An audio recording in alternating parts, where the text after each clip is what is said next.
काश ऐसा मौका जिंदगी हमें दे पाती। बहुत सारे लोगों को पूरी जिंदगी जी लेने के बाद ऐसा ही लगता है, क्योंकि बाकी होता है एक शून्य। लेकिन इसी शून्य से शुरुआत भी तो हुई थी ब्रह्मांड की। एक छोटे से परमाणु के विस्फोट से हुई थी ब्रह्मांड के बनने की शुरुआत। अरे आप तो हीरो है, हीरो। फिर भी आप अपने आप को समझते हैं जीरो। बस इरादा बना लो ऊंची उड़ान का, फिर फिजूल लगने लगेगा आसमान का।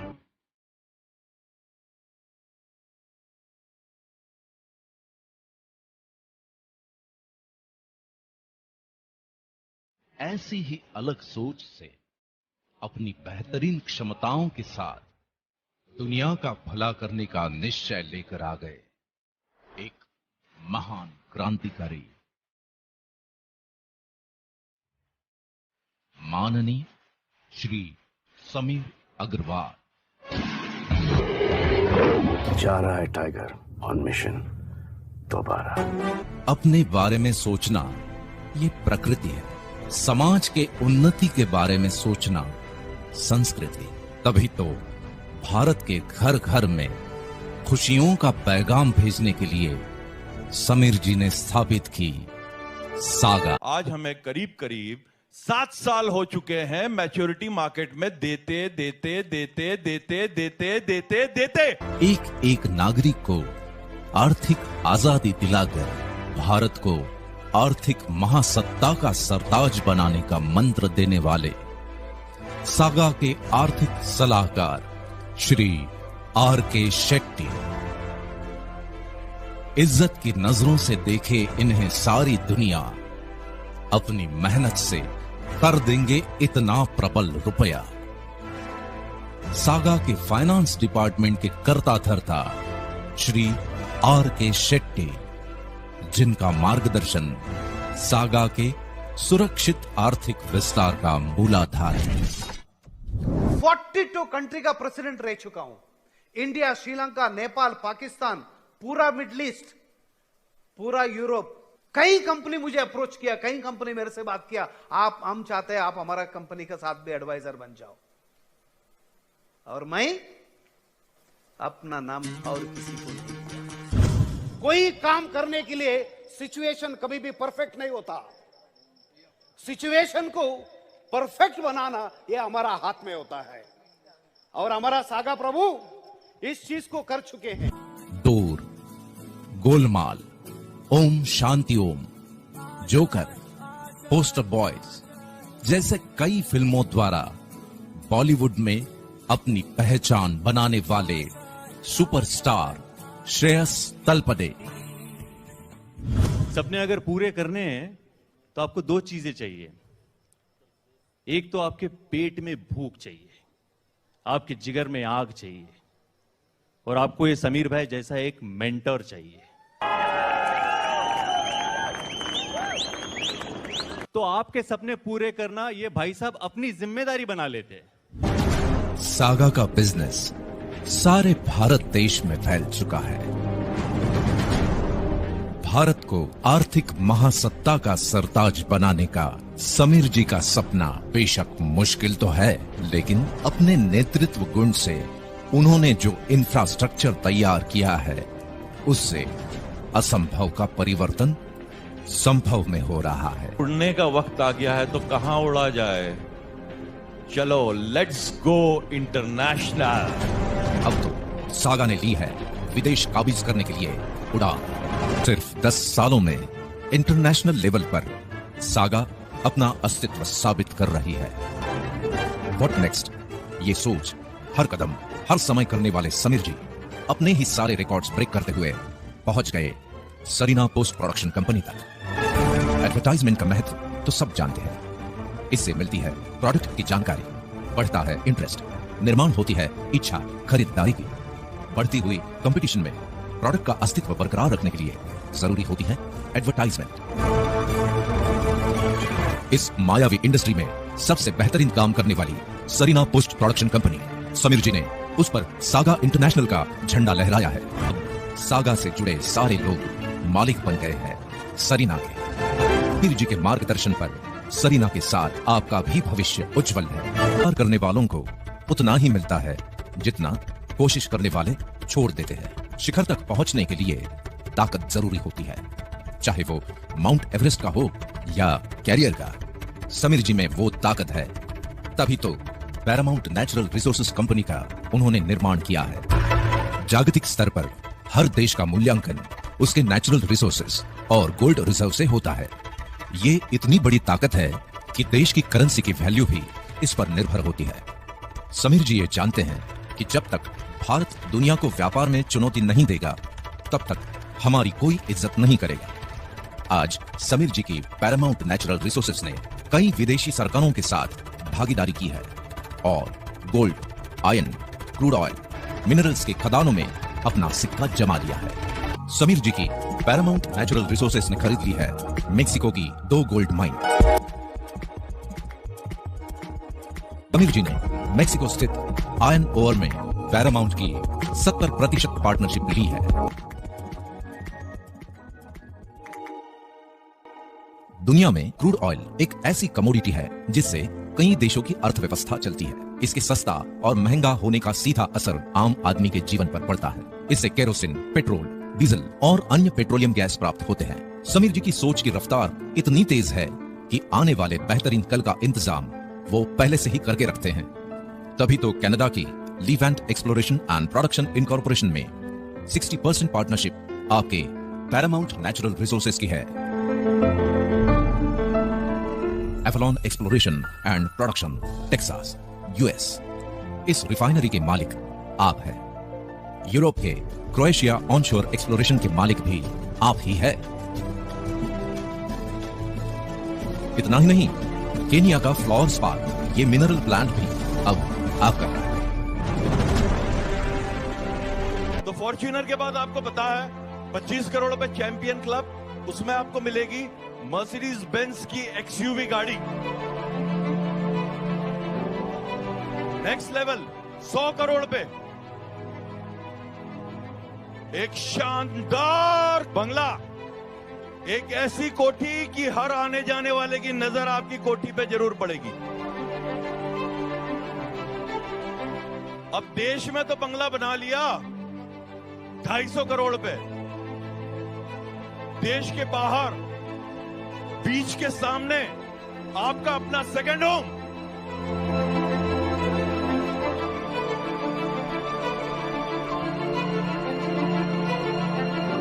$500 करोड़ पे। आज जो मैंने आपको प्रोजेक्ट्स दिखाए ना, देखे ना आपने, उनमें से किसी एक प्रोजेक्ट में आप एक शेयर होल्डर, डायरेक्टर और पार्टनर होंगे। एक कमी और रह गई है मुझे लगता है। करियर किसे बोलते हैं बता दूं? 1000 करोड़। कितना? 1000 करोड़ आपका अपना प्राइवेट जेट विमान।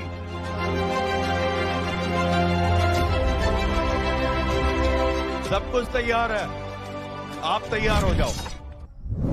तुम्हें दिख चुका है, आज हम हिंदुस्तान में नंबर 1 हैं। तुम्हें दिख जाएगा हम दुनिया में नंबर 1 हो जाएंगे। आज हमारी कंपनी इतने बड़े बड़े देश, यूएस, कनाडा, केनिया, यूरोप, कितने देश, इतने जगह जाके आज हम बिजनेस करने जा रहे हैं। और सारे आंकड़े जो समीर जी आपको बता रहे थे, डॉलर में, मिलियन डॉलर में, बिलियन डॉलर में, इसको कोशिश कीजिए थोड़ा सा आपका दिमाग में डालने के लिए। एक ही इसमें आपको बताऊंगा, $1 $70 का होता है। 1 बिलियन मतलब 10 लाख डॉलर के होते हैं। 1 मिलियन $10 लाख होता है। $10 लाख मतलब 7 करोड़ रुपया होते हैं। आप सबको समझ में आया कंपनी किस स्तर पे पहुंचा है। यमुना दास का नंद लाला, लक्ष्मण का गोपाला है। दुनिया भर में सागा का ही भैया बोल बाला है। मैंने देखा कि इन्होंने सागा को इंटरनेशनल ले गए ना, तब मैंने भी ठान लिया बॉस, मैं भी इंटरनेशनल फिल्मों में काम करूंगा, मैं भी हॉलीवुड की फिल्मों में काम करूंगा, और ये मैं करके दिखाऊंगा। क्यों पता है आपको? क्योंकि जो भी इंसान सागा परिवार से जुड़ जाता है वो नामुमकिन को मुमकिन करके दिखाता है। उनकी मेहनत है जिसका वजह से आज हमारी कंपनी नेशनल से इंटरनेशनल में गए हुए हैं। सब संभव हुआ है सागा प्रभु के वजह से। हम हमेशा कहते थे कि सघन वन और अंधेरा, मूक नियंत्रण छलना है। अरे अभी विश्राम कहां, बहुत दूर तक चलना है, बहुत दूर तक चलना है, बहुत दूर तक चलना है। आप लोग जो लोगों को वादा करके आए हैं, उस वादा क्यों पूरा करना है। हमको लोगों का मैच्योरिटी आज तक पिछला 10 साल में हर वक्त टाइम टू टाइम या टाइम से पहले हम दिए हैं। इस बार भी आने वाले दिन में भी हमने उनको देखना है। हम हिंदुस्तान का आर्थिक आजादी दे के ही रहेंगे। और इतिहास गवाह है, जब जब जो सपना मैंने देखा है पूरा तो हुआ ही है।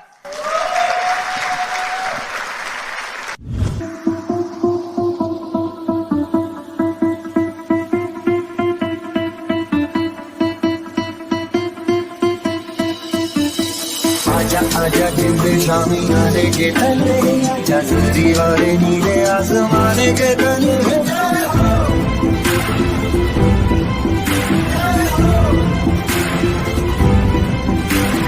आजा आजा जिंदे शामी आने के तले, आजा दीवारे नीले आसमाने के तले।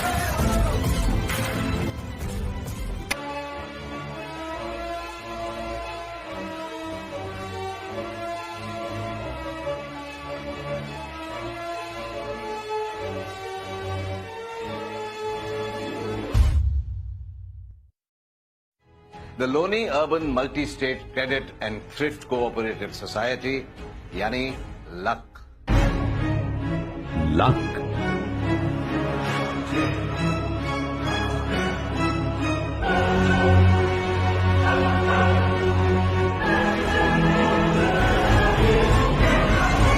The Loni Urban Multi-State Credit and Thrift Cooperative Society। Luck एक ऐसी कारोबारी सोसाइटी जो बैंकों की तरह काम करती है, लेकिन ये सोसाइटी अपने खातेदारों को बैंकों से ज्यादा इंटरेस्ट देती है। देखिए, एक बैंक में किसी भी रूप में जितनी भी धनराशि जमा होती है, उसका तकरीबन 1/3 हिस्सा उस बैंक को रिजर्व बैंक के पास SLR और CRR के तौर पर रखना पड़ता है। इसके अलावा उस बैंक को अपने मुनाफे पर सरकार को इनकम टैक्स भी पे करना पड़ता है। इस तरह एक बैंक के पास 100 में से 65 रुपए बचते हैं, जिनसे वो व्यापार करते हैं। लेकिन क्रेडिट कोऑपरेटिव सोसाइटी को न तो किसी तरह का कोई टैक्स देना पड़ता है और न ही रिजर्व बैंक के पास रिजर्व फंड रखना पड़ता है। यानी कोऑपरेटिव सोसाइटी 100% जमा धनराशि से व्यापार कर सकती है, जिसके कारण उसे बैंकों से ज्यादा प्रॉफिट होता है। इसके अलावा हमारी सोसाइटी वैधानिक परिस्थितियों के अनुसार रियायती दरों पर कर्ज देने की भी पाबंद नहीं है, इसीलिए वो अपने सदस्यों को ज्यादा इंटरेस्ट देती है। रज्जो, ये ले तेरी इस महीने की तनख्वाह, और हाँ, कल वक्त पे आ जाना। मेम साहब, ये आपके पास ही जमा कर लो। मेरे पास? मगर क्यों? अब क्या बताऊं मेम साहब, आपको तो सब पता है मेरा घर वाला कैसा पियक्कड़ है। ये पैसे घर में रखूंगी ना तो सब शराब में डुबा देगा। आपके पास रहेंगे ना तो जमा भी हो जाएंगे। अभी तो बच्चों को स्कूल में पढ़ाना है, बेटी का ब्याह भी करना है। ब्याह? पर तेरी बेटी तो बस 2 साल की है। हाँ मेम साहब, लेकिन 16-17 साल बाद तो जवान हो ही जाएगी ना। अच्छा बाबा, मैं समझ गई। लेकिन रज्जो, मेरे पास पैसे रखकर भी कोई खास फायदा नहीं होगा। कपड़े, लत्ते, गहने, इन सारी चीजों की कीमतें वक्त के साथ बढ़ती जाएंगी और पैसे का मूल्य कम होता जाएगा। वो तो है। अब जरा सोच, कुछ भी करके तूने 1-2 लाख जोड़ भी लिए, तो भी जब तक तेरी बेटी बड़ी होगी उन पैसों की कीमत आज के 10-20 हजार से ज्यादा नहीं होगी। फिर मैं क्या करूं मेम साहब? तू एक काम कर, हमारी सोसाइटी में एक बचत खाता खुलवा ले। इससे तेरी मेहनत की कमाई सुरक्षित भी रहेगी और तुझे इंटरेस्ट भी मिलेगा। और हाँ, तुम्हारे जैसे जरूरतमंद लोगों के लिए हमारे पास एक स्कीम है और वो है धन की पेटी। धन की पेटी मतलब तो कुछ रुपए 18 साल के लिए फिक्स डिपॉजिट में अगर रखेगी तो तुझे 10 गुना पैसे मिलेंगे। 10 गुना ज्यादा? मतलब अगर मैं 10,000 रखूं तो 18 साल बाद मुझे 1 लाख मिलेंगे, और अगर मैं 50,000 रखूं तो 5 लाख? बिल्कुल। मेम साहब, ये तो बहुत ही बढ़िया है। लेकिन मेम साहब, ये खाते वाते की लिखा पढ़ी में मुझे समझ में ही नहीं आती। वो सब मैं संभाल लूंगी। गुल्लक और धन की पेटी जैसे ही 2 और भी फायदेमंद स्कीमें हैं। एक है 6 साल में 2 गुना। इसके अंतर्गत आप जो भी रकम फिक्स डिपॉजिट करेंगे उसका 6 साल में आपको 2 गुना मिलेगा। दूसरी स्कीम है रिकरिंग डिपॉजिट। इस योजना के अंतर्गत आप तय की गई मंथली, क्वार्टरली, छिमाही या सालाना तारीख पर तय की हुई राशि डिपॉजिट कर सकते हैं, जिस पर आपको बचत खाते से कुछ ज्यादा रेट से इंटरेस्ट दिया जाएगा। इस स्कीम से बचत करने की आदत को बढ़ावा मिलता है। वो सब तो ठीक है मेम साहब, लेकिन मेरा पैसा वहाँ पे सुरक्षित तो रहेगा ना? एकदम सुरक्षित। जी हाँ, बिल्कुल। एक्ट 2002 के तहत भारत सरकार ने क्रेडिट कोऑपरेटिव सोसाइटी में किए गए सदस्यों के निवेश की सुरक्षा के लिए बहुत ही सख्त कानून और नियम बनाए, जिनका क्रेडिट कोऑपरेटिव सोसाइटी को हर हाल में पालन करना पड़ता है। भारत सरकार द्वारा बनाए गए multi state cooperative society act 2002 की धारा 66 के अंतर्गत कोई भी सोसाइटी अपने शेयर्स को गिरवी रखकर उधार या अग्रिम नहीं दे सकती। इसके अलावा कुल जमा राशि का 10% शेयर पूंजी एवं रिजर्व फंड के रूप में हमेशा सुरक्षित रखना पड़ता है। इन सभी बातों के लिए हमारी सोसाइटी पूर्ण रूप से वचनबद्ध है। मगर अजीत भाई, ये क्रेडिट कोऑपरेटिव सोसाइटी असल में है क्या? ये एक ऐसा संगठन जो माली परेशानियों में घिरे आम इंसानों को उन्नति के अच्छे मौके देकर उन्हें खुशहाल बनाना चाहता है। लेकिन हमारी ये सोसाइटी बाकी कंपनियों से काफी अलग है।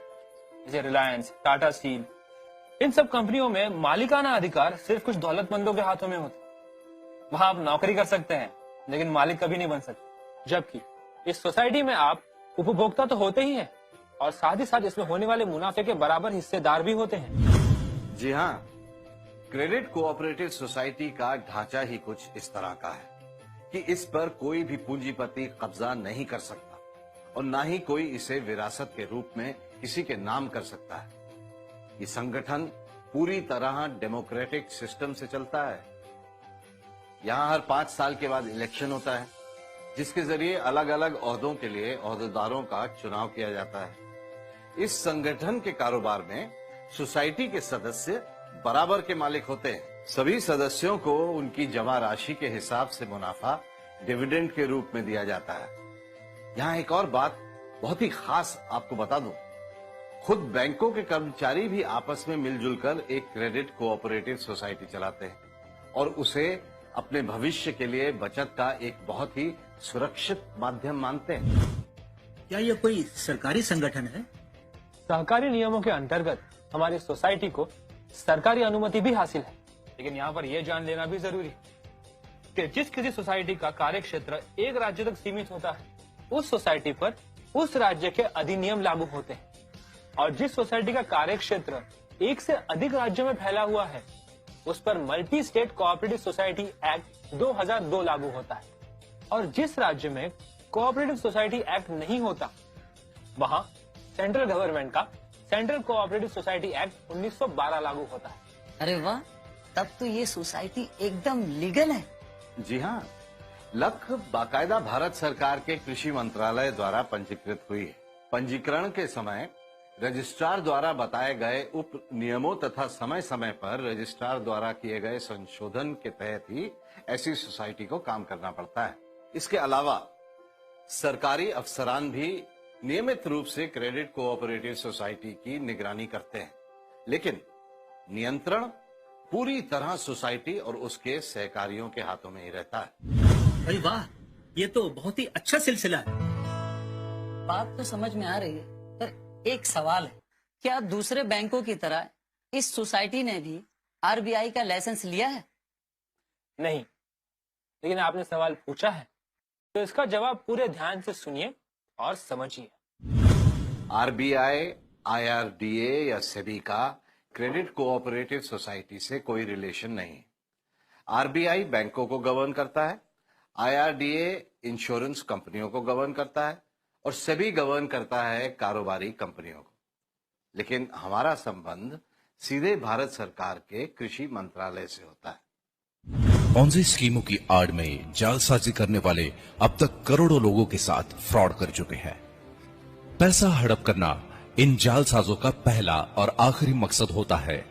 ये शातिर चोर कम समय में 2 गुना और 4 गुना करने के ऐसे ऐसे झूठे ख्वाब दिखाते हैं कि इनके झांसे में अनपढ़ जरूरतमंद ही नहीं फंसते, पढ़े लिखे इंसान भी फंस जाते हैं।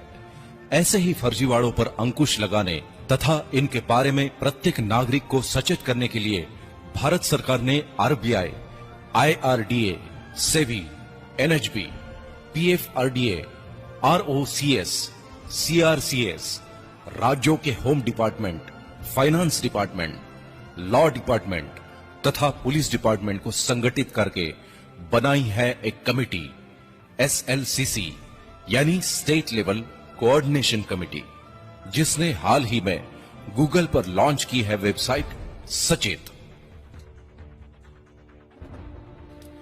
इस वेबसाइट द्वारा एक तरफ आप आरबीआई और सेबी के माध्यम से देश में होने वाली आर्थिक उपलब्धियों के बारे में जान पाएंगे, दूसरी तरफ फर्जीवाड़े करने वालों की असलियत से भी बखूबी परिचित हो जाएंगे।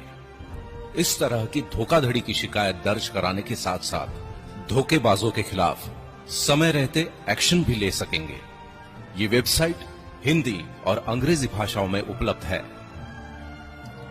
हम आरबीआई और उनके सहयोगियों के शुक्रगुजार हैं कि उन्होंने ये कारामद वेबसाइट सचेत लॉन्च की।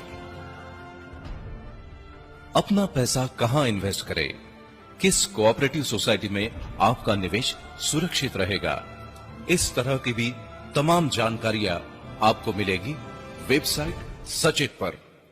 एक क्रेडिट कोऑपरेटिव सोसाइटी अपने सदस्यों से आरडी, एफडी, एमआईपी, बचत खाता आदि के रूप में राशि स्वीकार कर सकती है और जरूरत पड़ने पर उन्हें लोन भी दे सकती है। तो फिर इस सोसाइटी में और बैंक में अंतर क्या है? बहुत बड़ा अंतर। सबसे बड़ा अंतर तो ये है कि बैंक में आप सिर्फ ग्राहक होते हैं, क्रेडिट कोऑपरेटिव सोसाइटी में आप उपभोक्ता होने के साथ साथ सभी तरीके से भागीदार भी होते हैं। एक बहुत बड़ा फर्क और भी है। बैंक व्यापारियों को और कारोबारी कंपनियों को कर्जे तो दे सकते हैं, मगर कोई भी बैंक अपना खुद का व्यापार नहीं कर सकता। लेकिन कोऑपरेटिव सोसाइटी में सहयोगियों को कर्जे भी दिए जा सकते हैं और उनके साथ मिलजुल कर बड़े से बड़ा कारोबार भी किया जा सकता है। जीवन में उतार चढ़ाव आते ही रहते हैं, ये शायद प्रकृति का नियम है। जन्म लेते ही जरूरतों का सिलसिला शुरू हो जाता है। इंसान जैसे जैसे बड़ा होता जाता है वैसे वैसे उसकी जरूरतें भी बड़ी होती जाती हैं। स्कूल से कॉलेज तक की शिक्षा, उसके बाद शादी, अपना घर, बच्चों की परवरिश और शिक्षा। ऐसे में आमदनी कम हो तो आमदनी अठन्नी खर्चा रुपया वाली हालत हो जाती है। आमदनी अच्छी हो तब भी कई बार वित्तीय संकटों का सामना करना पड़ जाता है। कारण जो भी हो, लेकिन हर इंसान को कभी न कभी आर्थिक सहायता की जरूरत पेश आ सकती है। कई लोग बाजार से ऋण लेने की बजाय बैंक के पास जाते हैं, लेकिन बैंकों के कायदे कानून और शर्तों को हर एक जरूरतमंद पूरा नहीं कर पाता। अतः वह मजबूरन गैर कानूनी रूप से कर्जे देने वालों के पास पहुंच जाते हैं और ब्याज दर ब्याज के चक्रव्यूह में फंस जाते हैं। जब आप सोसाइटी के मेंबर बन जाते हैं तो आपकी चिंता सोसाइटी की चिंता बन जाती है। पर्सनल लोन यानी छोटे मोटे कर्ज। कई बार बड़ी बड़ी जरूरतों में उलझकर हम छोटी छोटी जरूरतों को नजरअंदाज कर दिया करते हैं। अक्सर आपने देखा है मार्केट में TV, fridge, computer, mobile phone ऐसे कई सारे औजार आए जिन्हें हम कभी अपने लिए तो कभी अपने परिजनों के लिए खरीदना चाहते हैं। ऐसे में कभी हमारे पास पूरी राशि नहीं होती या किसी दूसरे बड़े काम में पैसा लगाना ज्यादा जरूरी हो जाता है। इस तरह की छोटी मोटी जरूरतों को पूरा करने के लिए हम सोसाइटी से लोन ले सकते हैं। ये सच्चाई अब पूरी तरह से साबित हो चुकी है कि देशवासियों के आर्थिक हालात बेहतर बनाने तथा देश की अर्थव्यवस्था को मजबूत बनाने में क्रेडिट कोऑपरेटिव सोसाइटीज बहुत महत्वपूर्ण योगदान दे रही हैं। और ये कोई नई सोच नहीं है। मिलजुल कर काम करने का ये तरीका दुनिया भर में एक बहुत ही कामयाब सिस्टम साबित हो चुका है। सहकारिता हमारी संस्कृति और हमारे संस्कारों में रची बसी है।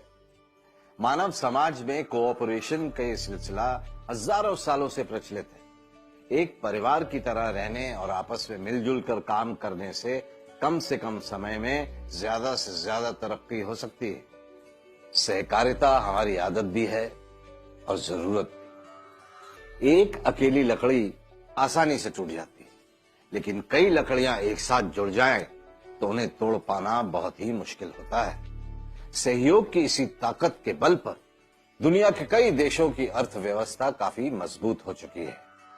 हमारे देश के भी कई बड़े बड़े क्रांति दूतों ने बहुत सालों पहले सहयोग की ताकत को जान लिया था और इसे बढ़ावा देने के लिए लोगों को प्रोत्साहित भी किया था। कोऑपरेटिव सोसाइटियां ग्राम विकास के लिए न सिर्फ उपयुक्त माध्यम है, अपितु ग्रामीणों द्वारा सामूहिक विकास को आगे बढ़ाती है। महात्मा गांधी। मेरे दृष्टिकोण में सहकारिता को भारत की आम सोच बनाने के लिए इसे ग्रामीण और देशज व्यक्ति से जोड़ा जाना जरूरी है।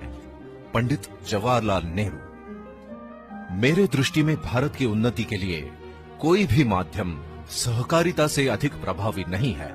वल्लभ भाई पटेल। तो क्या इस सोसाइटी का कोई भी सदस्य बन सकता है? जी हाँ, क्यों नहीं। और हर वो इंसान जो हमारे और सहकारिता के विचारों से सहमत है, जो आर्थिक आजादी पाना चाहता है तथा अपने साथ साथ अपने ही जैसे दूसरे लोगों को एक खुशहाल जिंदगी देना चाहता है, वो इस सोसाइटी का मेंबर बन सकता है। चाचा अब ज्यादा सोचो मत, फौरन लक में बचत खाता शुरू कर दो। अगर शाहिद अभी भी अगर मगर चाचा मियाँ अकेला चना तो भाड़ भी नहीं फोड़ सकता। अगर इस गरीबी की मैयत उठानी है तो हमें आपस में 4 कंधे जोड़ने ही पड़ेंगे। क्यों अजीत भाई? जी चाचा जी, अगर अभी भी सोचते रहोगे, आज तक जो करते आए हो वही करते रहोगे, तो मिलेगा भी वही जो आज तक मिलता आया। अगर जिंदगी में आगे बढ़ना है, कुछ बनना है, तो ठोस कदम हमें आज ही उठाने होंगे। फसल उगानी है तो बीज तो बोने होंगे ना। तो भी ठीक है, अच्छी फसल के लिए बीज बो ही देते हैं। ये हुई ना मर्द वाली बात चाचा। क्यों अजीत भाई? महंगाई महंगाई, कब तक चिल्लाओगे? इस तरह कुछ नहीं पाओगे। रोने धोने से नहीं गलने वाली किसी की दाल बहुत ही मोटी है इस बिगड़े हुए सिस्टम की खाल। सुरक्षित करना है अगर अपना आज और आने वाला कल, तो एक बार फिर उठाओ मजबूत इरादों के हल। कमर कस के मैदान में उतरना है। कल गैरों से लड़े थे, आज अपनों से लड़ना है। चुनौतियों ने है फिर ललकारा, जब तक न मिले गरीबी से छुटकारा, तब तक हर पल, हर सुबह, हर शाम रुके बगैर लगातार लड़ना है ये संग्राम। सुधारना है अपनी अर्थव्यवस्था का हाल, जलानी है अब एक क्रांति की नई मशाल। दोस्तों, समय आ गया है। प्रगति की इस धारा से जुड़ जाइए, लक्ष्य से हाथ मिलाइए। कामयाब इंसान जानता है कि उसे उसका पैसा और वक्त कहां पर निवेश करना है।